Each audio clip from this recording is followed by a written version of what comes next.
Hey, welcome to Ancient Society. My name is Lexi. I'm Kiva. And welcome, Kiva. This is actually a fun, cool little guest episode. Yeah, I'm so excited to be here. Thank you for having me. I'm excited to see what we're going to talk about today. Yeah, awesome. So obviously, as you guys can tell, Philip isn't quite around. He has been so sick today. For anybody in London, I think there's just definitely something going around, and poor Philip has been out all week.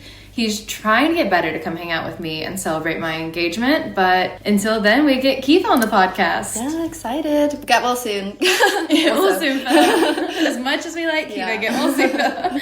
So, Kiva, how much do you kind of know about Greek mythology, Odyssey, anything god mythic like that? Yeah, so I was not into it as a kid, which is kind of weird because I had a lot of hyperfixations, but weirdly enough, Greek mythology was not one of them. Fair. I was very into like the Titanic. I think I was into me too. Things like that. I don't know if animals count as a category, but I was just like a big animals, like girly. And then when I did like drama classes back in the day, we would do Greek drama monologues, but I was a very bad student in that I would just do the monologue and wouldn't really delve into the story, even though I knew it was juicy. I knew something was going down, but I would just like do my character monologue and then, you know, be done with it and move on to the next. So I did read Mythos by Stephen Fry, which I absolutely loved, and it's very in the vein of this podcast, like reads like a reality show, is really engaging.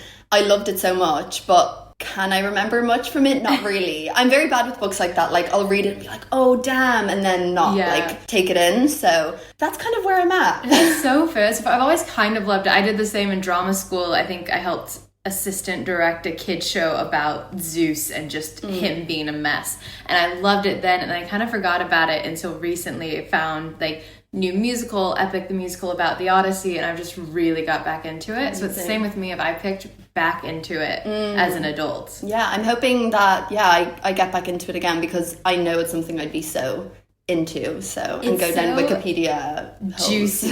Like when you think about it as reality TV, it's so juicy. So it's so much fun. Yeah. Well, I'm actually so excited. This one will be a fun one because recently, so there's a really big Odyssey movie coming out next summer. Yeah, no, I'm a big movie nerd, so this feels right on theme. Also Christopher Nolan fan and a fan of lots of the people in this cast. So yeah, I'm excited to kind of get a bit of context before seeing the film. Yeah, it should be a big one. I think it's Christopher Nolan. It has, Tom Holland as Telemachus. I think Anne Hathaway as Penelope. We just saw all the photos, Matt Damon as Odysseus. And then there's rumors from the photos of Zendaya as Athena and Robert Pattinson as Antinous. Yeah, I'm surprised a lot of the characters haven't been confirmed yet. Everyone's kind of just guessing based off vibes, it seems like. And I'm the most confused about Zendaya's because when she's in the photo of it, which they're everywhere, she feels very normal. And she could be easily just disguised as mortal, but she just doesn't give the power of Athena. But everyone's saying it's Athena. But I know Christopher Nolan does not like to give anything away. So it could be entirely just throwing us off. Yes, that's a good point, actually. Yeah, I think people are really going into the photos and just, like, digging out. But I am curious because I did see a lot of people talk about the costumes. And I don't know if this was something we were going to get into, but I was wondering how, as a Greek myths fan, like, how much do you care about the accuracy? But then I'm also like, is there such thing as accuracy when myths are myths, you know? I'm curious about that too. I feel like I've seen a lot of comments saying just asking for some more color. I think that's the biggest thing. Like, you can't be too 100% accurate with the costumes, but I think just a little bit more color. Everything that we've seen has looked kind of plain. Kind of beige. Yeah. So I think there's like a little bit more of, you know, I don't know, maybe that like Greek or Sicily bright blue or yellow, or just something a bit more colorful to it than the beige. But like I said, this is just very, very few select photos. We don't have a trailer out yet. I'm so excited to see where it comes. But I'm curious how he's going to do all of the Odyssey in 3 hours. And I mean, this is about to be like a 10-part series at this point, just to try to go through everything. So ready to start learning some of it? I'm so ready. Bring it on. Do you have a theme song? Yeah. Okay, exciting. It's so cute.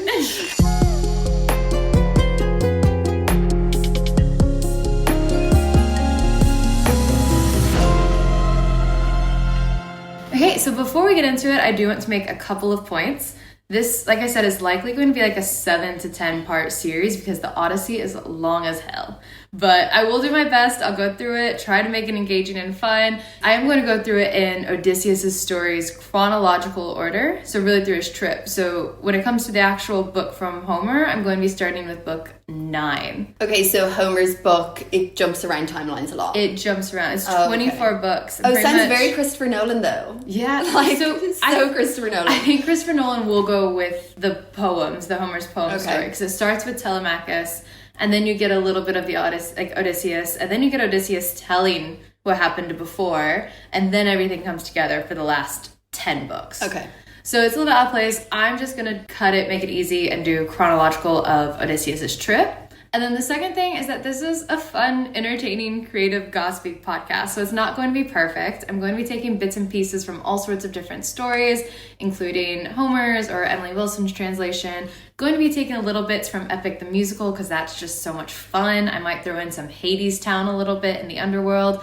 Any just fan fiction, it's just something to make it funnier and gossipier. So this will not be exact retelling of the Odyssey. If you do want to really dig into actually the Odyssey, its characters, any themes or narratives, there's a great podcast called Let's Talk About Myths, Baby by Liv Albert, who is a Class 6 major, and she actually really digs deep into the main story of it. Okay. But anyway, let's get into the gossip story of it. Of course. So this all comes from finishing off the 10-year Trojan War and just completely destroying and sacking the city of Troy, which is a whole other podcast episode in itself. But 10-year war, Odysseus is leading his men back on the long journey home. And so Odysseus is one of the legend heroes of Greek mythology. I'm sure anybody who has heard a single thing about Greek mythology has at least heard of Odysseus. He's the king of Ithaca. He's known for his wit, his intelligence. He's kind of like a little bit of a troublemaker rascal in the hero world. He's fairly logical and loyal, but just like a little hero, like mortal hero, he does have some weaknesses. Yeah, we love that. We love to hear that nobody's perfect. Yeah. You know, not even Odysseus. So. Love an unreliable narrator. Yes. Love all of it. And he was a key point in the Trojan War. He brought in Achilles into the war, which helped them a big part. I mean, Achilles is known for being this warrior.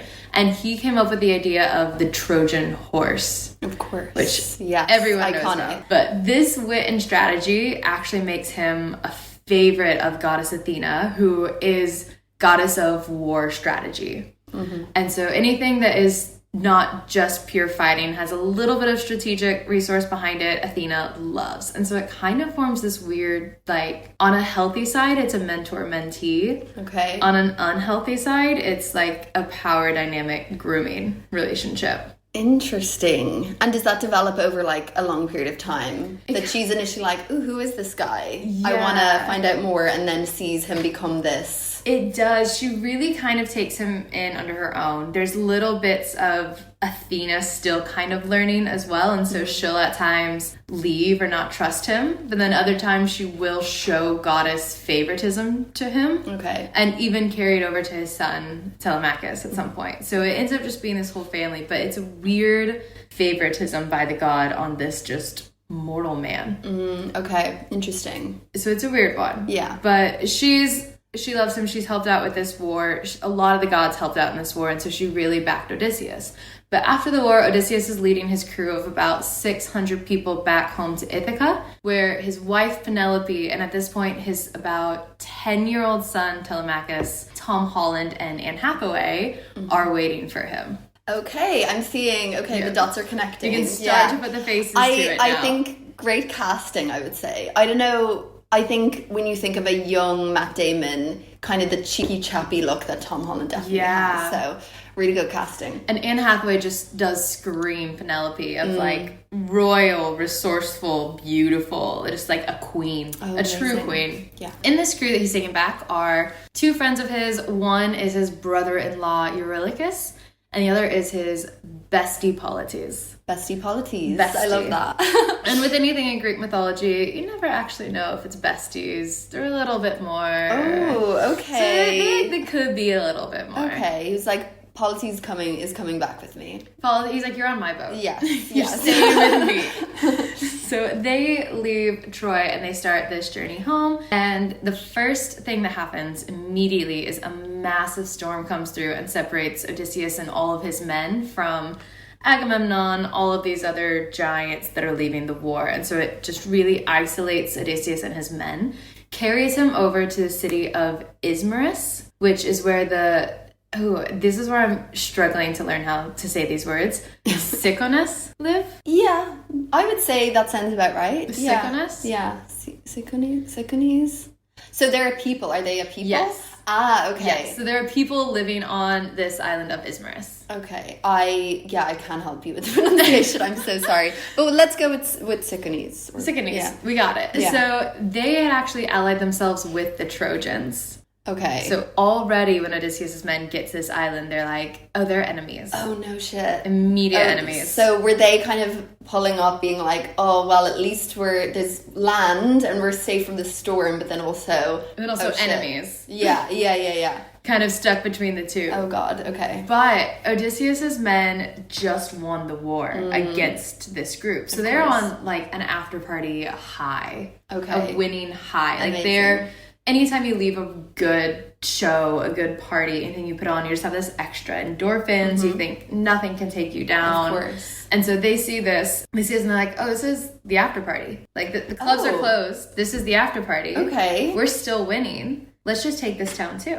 Oh my God. So they weren't finished. They were not done. Okay. They were looking for an after party, look for the afters. They show up and just don't know when to let the party end.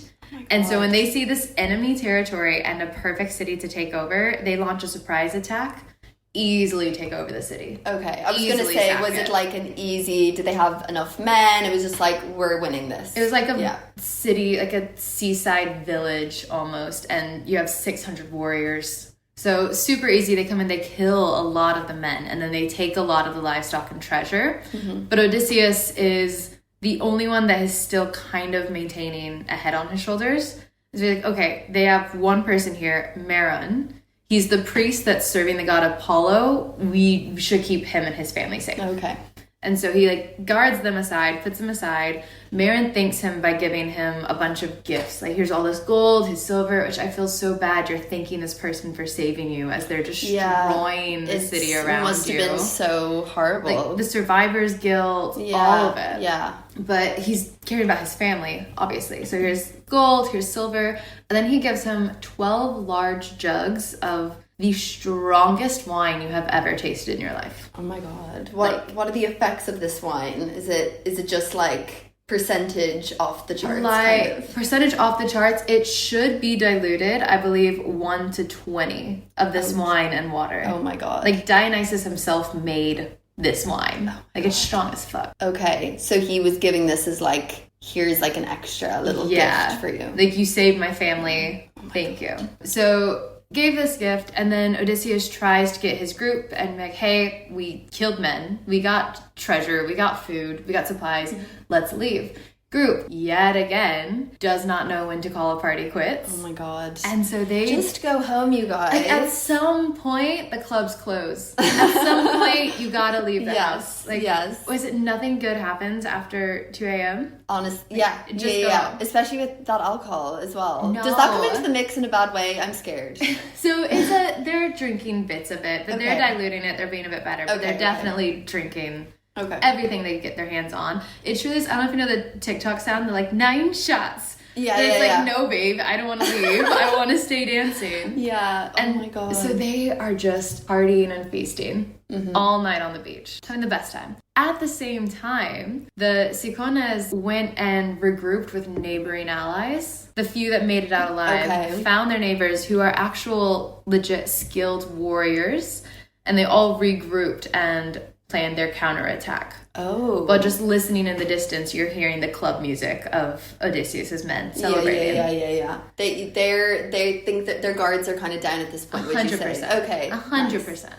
And so these men regroup, they let them go through the night, and then right as the morning hits, a counterattack. Oh my God. So these men went from the highest highs of we won a 10-year war, we sacked a city, to the most hungover, anxiety-inducing awake. Imagine being attacked like that when you're hungover, like on the beach after a party. No, I can't even get out of bed, and you're telling me there's warriors coming down the mountain? Absolutely not.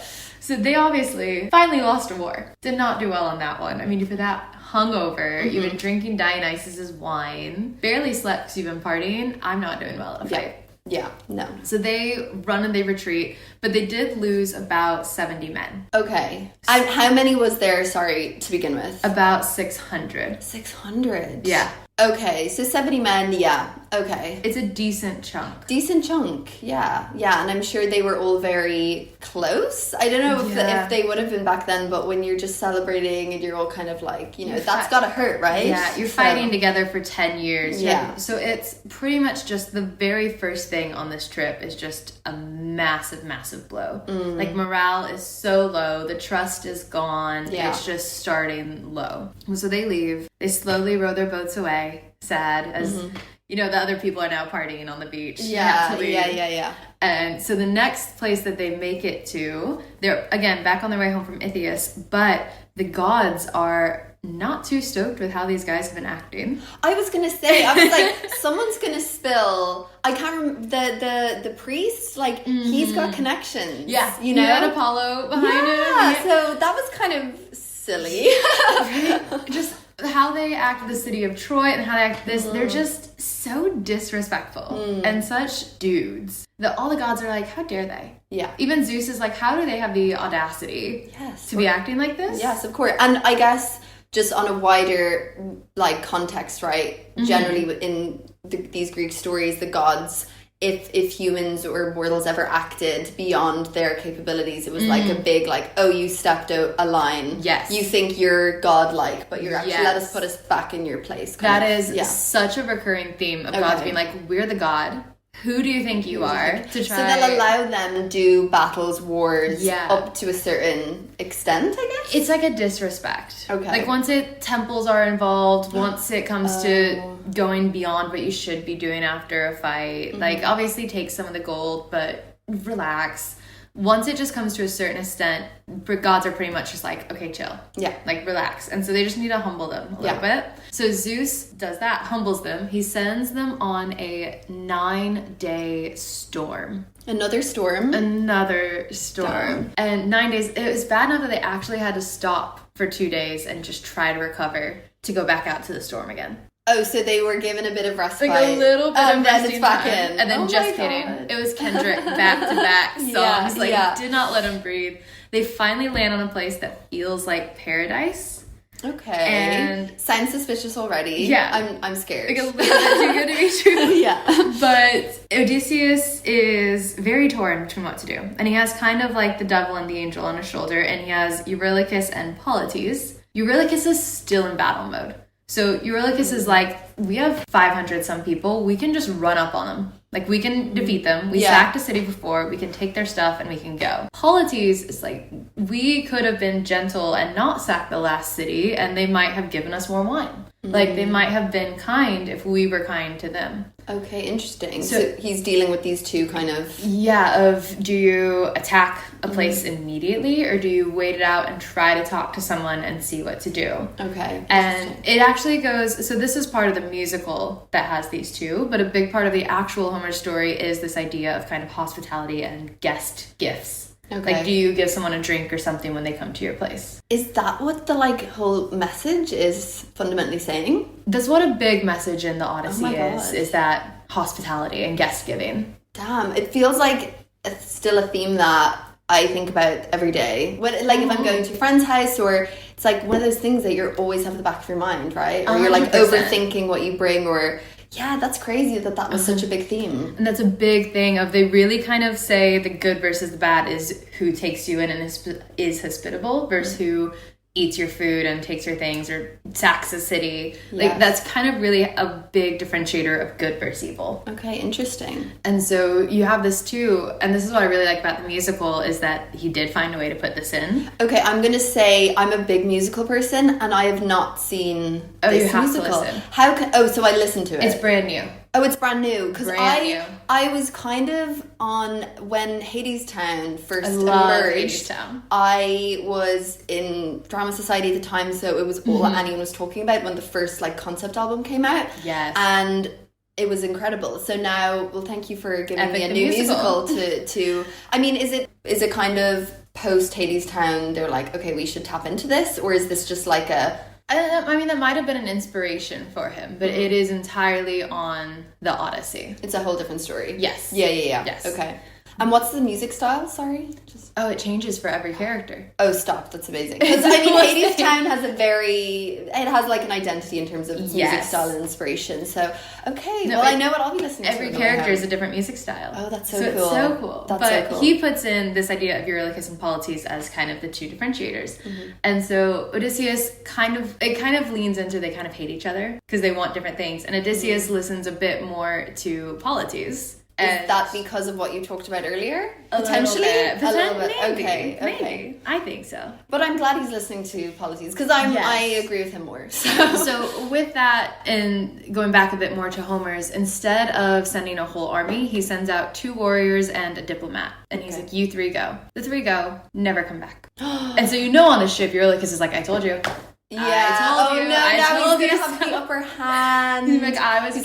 Like, you tried to be all peaceful, and they never came back. Jeez. So finally, Odysseus goes and tries to hunt them down, and all 3 of them had gone in. They met a group of people. The group of people seemed nice. They seemed friendly. They were hospitable. They gave them a guest gift of fruit, and that fruit was the lotus, which pretty much just makes them absolutely high as hell. Okay. It's like they've forgotten their entire mission. They've forgotten any pain. They forgot the people that were just killed in the last place. And they're just in the most peaceful, content paradise ever. Oh, I thought it'd be so much worse than that. No. That sounds kind of nice. It's nice, but you're so stuck there. Oh, okay. Everything else doesn't matter. Like all your kids and family and wives at home in Ithaca, they forgot about. So it's like all that matters is right now in this very moment. Yeah. It's just so high. Whoa.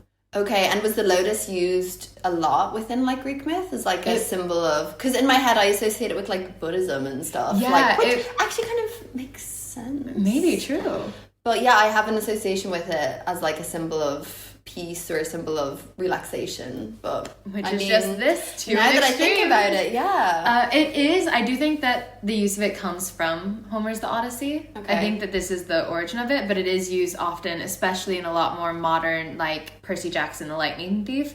It is used commonly. Okay. But Odysseus is like, I have a wife at home. I have Penelope. Anne Hathaway's hot as hell. So he still remembers his family throughout all of this time. All this time. Okay. All he wants to do is get home to his wife. I mean, this is going to be a great film. I can see Matt Damon just being like, my family. Like, desperate over Anne Hathaway. Yeah, for sure. Okay, amazing. And so he refuses the fruit and pretty much drags these 3 men, like, screaming, crying, throwing up back to the boat. They do not want to go back. Oh, no. To the point that the crew has to tie them to the boat because they're just desperately trying to get back to that high. And are they literally crawling, scratching? Yes. Like, oh my god. And Odysseus is just dragging one of them one at a time back. And then Odysseus says, nobody else go out. We're leaving right now. Mm-hmm. Like, this is start rowing. Yeah. I mean, I admire him for getting them. Like, he obviously is kind of a like leave no man behind kind of energy. Yeah. So he did that, you know? Yes. He got those men back. This whole Odyssey is 20 years.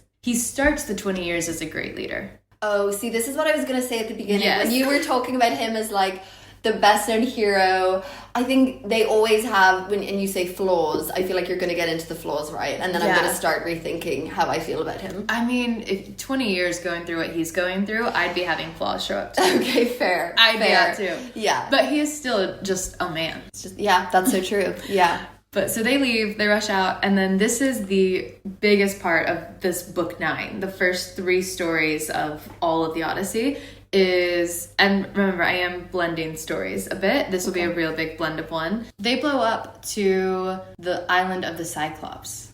Okay. And with this, love the Cyclops. He's a good guy, right? He is a good one. Yeah. Well, every character in this is a character. Yeah. I see, this is the thing that I think when you get into like Greek stuff, it's like you can't really have faves, right? Because they're all like, they're so grey. They're in such a grey area. They're like good or bad. So I need to kind of like get rid of that kind of like notion that I have. Like, who's my fave? It's like, okay, I don't really think you can have probably faves. shouldn't have had them as my fave. Yeah, exactly. But they plot the land of Cyclops where Odysseus is slightly a little bit racist to the Cyclops. About the Cyclops. Is there like a racism against part animal people? Is that a thing? I'd say Or so. monster types? Monster types? I don't know what monster types are. At least for this, Odysseus pretty much describes them as like this rough and uncivilized race of one-eyed giants. And they live in caves, and they're primarily shepherds, and they're known for being inhospitable and loners, live in isolation, all these things. Like, just doesn't,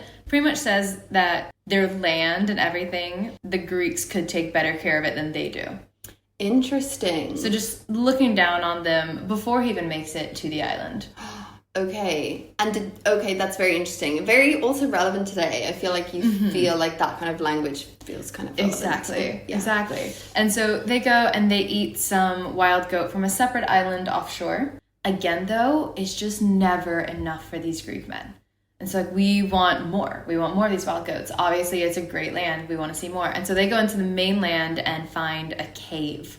And this cave is filled with sheeps and crates of milk and cheese, and of course just welcome themselves in.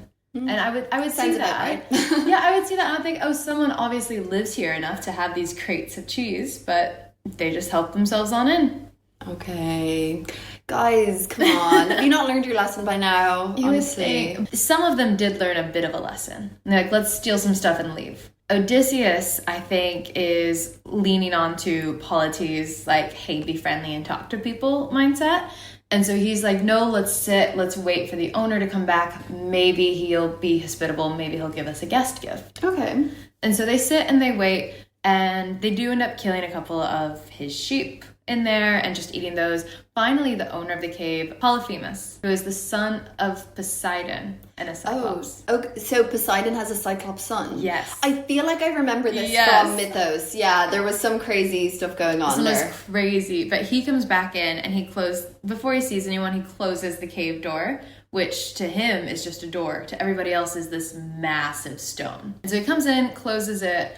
And a little bit about Polyphemus, he's a little bit of a weird one. So like he is a lot more chill than most of the Cyclops. He's very gentle, especially with all of his sheep and his ram.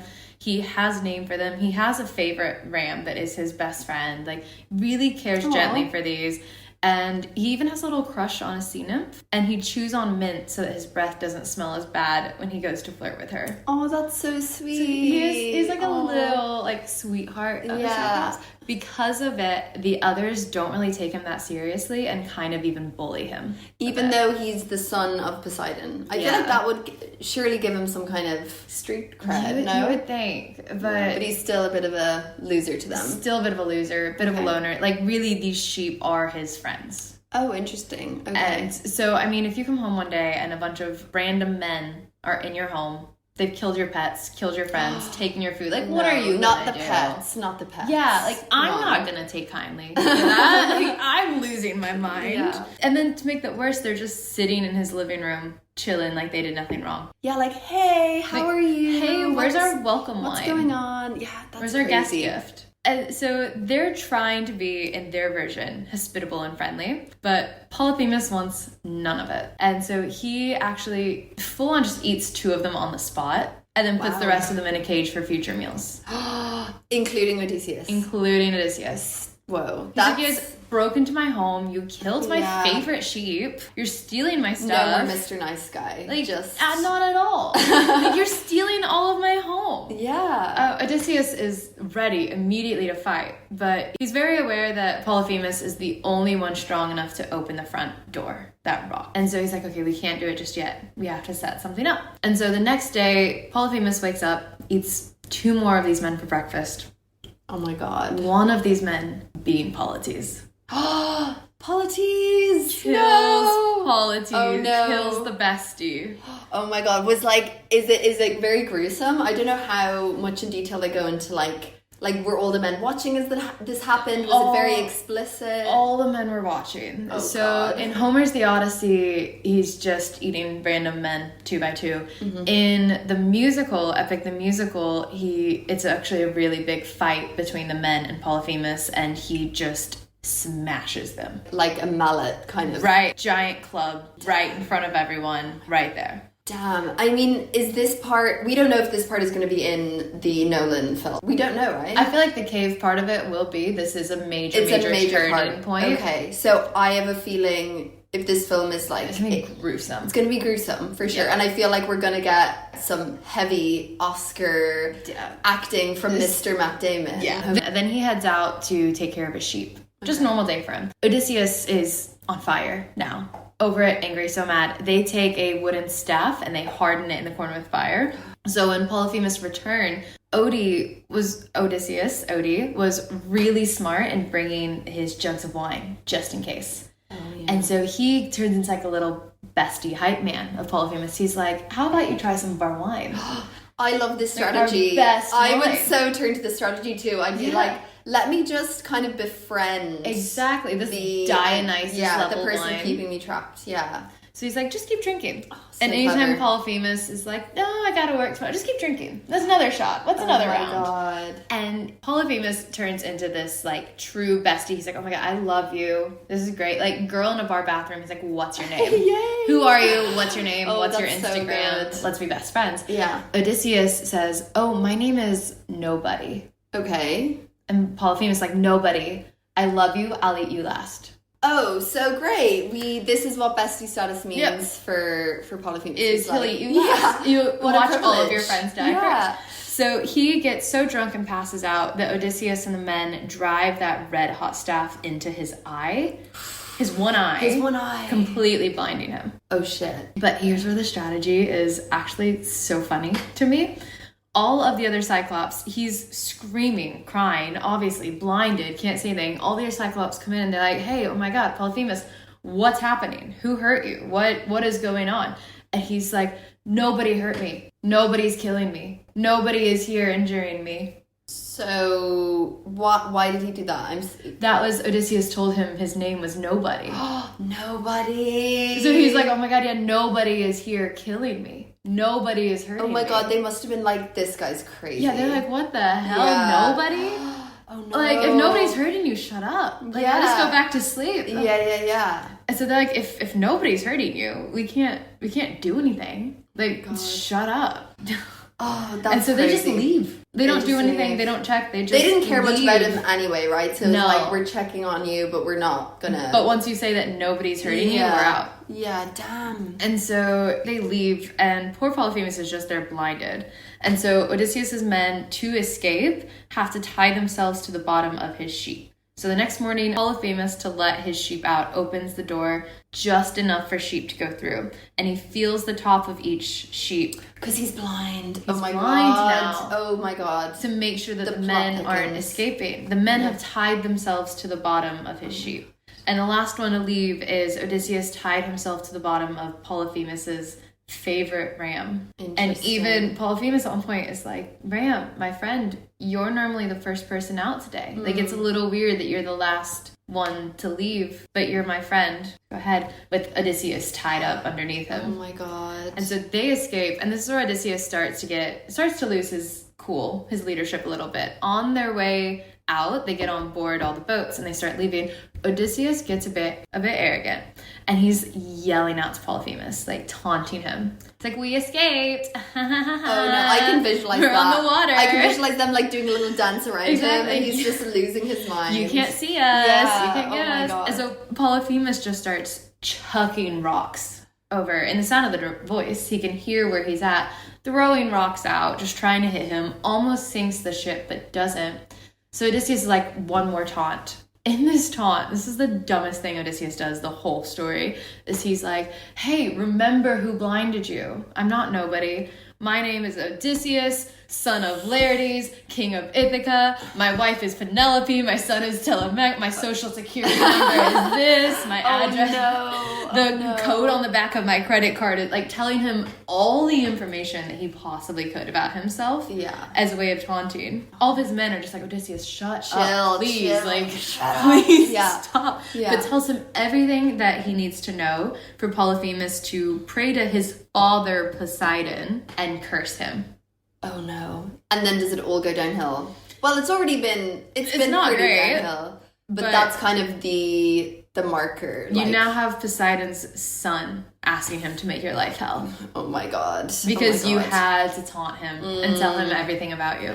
It's so classic though. It's probably the part, if I was reading this in a story or watching it in a film, that I'd be like, shut up, like you're screaming at this character to like not do it, but it just makes so much sense for their character. Right. It's the like, please don't go to the basement. Yeah. Please don't do this. Like please don't turn around. The worst secondhand embarrassment that you can get. But it is where it just continues on a downward spiral. Okay. Damn.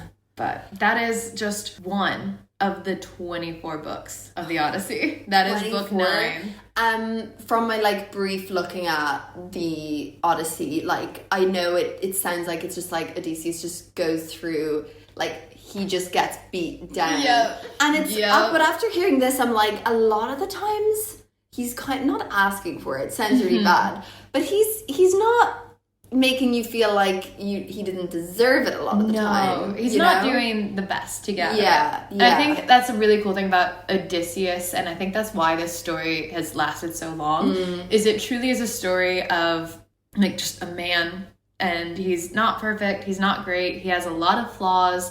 Like you can really see the morally grayness to him. You can see him both improving and deteriorating. Yeah. Like you get to really understand a lot, even if you don't quite like the narrator, the main character, you get to see a lot of where he's coming from. Okay. And then so might be a spoiler alert, but after he goes through everything, is he just a different being? Is he just completely changed from everything he's been through? You can't be yourself after all of that. After 20 years of this travel, and this is just the first little bit of it, you can't stay yourself. So this curse, does it kind of follow him for the rest? Or is there a certain moment that's like, the curse is striking? It just kind of follows him. Like just everything bad that could happen. There is Poseidon actually coming after him, but it is just everything bad that could happen happens. I will say the strategy, the get out plan was really clever. I'll give him that. You know, it was very smart, and I love a story that calls back to like a previous moment, so that wine obviously serving its purpose. That back. Yeah, mad. It's a fun one. Yeah. Well, I hope you'll like the movie. I'm so excited. I think as the movie comes closer, I'll do more of these, of like 2 to 3 of these stories at a time. Yeah. Because this is such a cool, long story, and I'm really just so excited to see how it comes up in the movie. Yeah, and I think if people kind of get a bit of an intro, I mean, Christopher Nolan's films can be quite complicated sometimes, and he can go down the route of, I'm not going to explain anything to you. You're just going to have to figure out who these characters are. Yeah. There's going to be 30 different names that you're going to have to remember, and I feel like something like this will help people. A story this long, he'll have to kind of ignore some of the backstory just to be able to put all of it into a movie. Yeah, no, so good to know. I'm so excited. Wait, one question though. Yes. Going back to Athena, if Zendaya's playing Athena, this whole like grooming narrative, how is that gonna work? I think that's what's really throwing people off in the picture, is that she does not look strong or buff or intimidating next to Matt Damon. Yeah, and it's also, I don't want to look at it as an age thing, because I know it's God versus man, so it should be seen as like a different kind of status. Yeah. But I don't know, that casting is interesting to me. If they were to go down this like favoritism route, I just don't see that kind of working, but it'll also who knows? be I'm ready to be surprised. Interesting, her favoring her own like husband or fiance. Tom Holland as Telemachus. So true. That'll be an interesting one. Yeah. Oh my god, I didn't think about that part. Yeah, no, I'm looking forward to seeing it all unfold. So. But thanks so much for checking out this story with me. Thank you for telling me. I'm gonna have to retell it all to Philip later, so I hope he's ready for this. But I'm so glad you got to come by for it. Thank you so much, Lexi. This is super fun. Awesome. Thanks so much, and we will catch you guys next time. Bye. Bye.